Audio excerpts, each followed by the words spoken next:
शिरोळ तालुक्यातील यड्रावमधील श्रेनिक उदगावे यांनी जयसिंगपूर इथल्या कचरे रोपवाटिकेतून सिमन एस सीड्स भुजंग कंपनीची सुमारे 4200 कलिंगडाची रोपे खरेदी करून त्याची लागवड केली होती।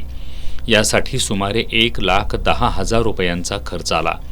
मात्र 77 दिवस उलटल्यानंतरही कलिंगड कापल्यावर आतून पांढरे निघाल्यानं उदगावे यांना मोठा आर्थिक फटका बसलाय। यावेळी त्यांनी शेतातच कलिंगड फोडून आपला संताप व्यक्त केला।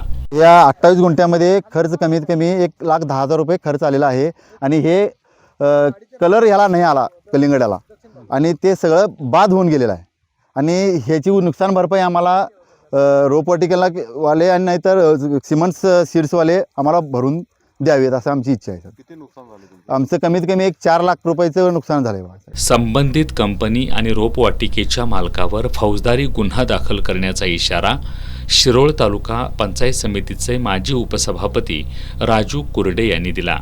आमचं पीक असं एकतर झालंय, या माणसानं फसवलं, यांच्यावर गुन्हा दाखल करायचा आणि ते गुन्हा दाखल होतोय, फोन उचलायलाच पाहिजे, किती बी आजारी असू दे आणि काय असू दे, त्यांनी शेवटी कंपनीचा माणूस आहे ते। याबाबत पाहणी करून चूक असेल तर नुकसान भरपाई देऊ असं रोपवाटिकेचे मालक आदित्य कचरे यांनी सांगितलं। हे वातावरणाचा प्रॉब्लेम आहे का बियाण्याचा प्रॉब्लेम आहे की रोपवाटिकेचा प्रॉब्लेम आहे? रोपवाटिकेचा प्रॉब्लेम असेल मी ह्याचं नुकसान भरपाई द्यायला बांधील आहे हे सांगतो। जर कंपनीचं असेल तर कंपनी द्यायला बांधील आहे।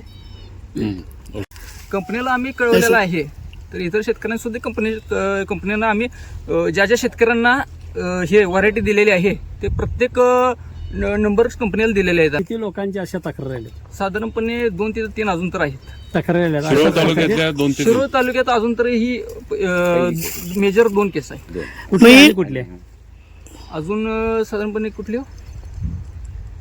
इथं एकच आहे इथं शिरोळमध्ये एकच आहे। दुसरी गोव्याची आहे। तिथं काय परिस्थिती आहे?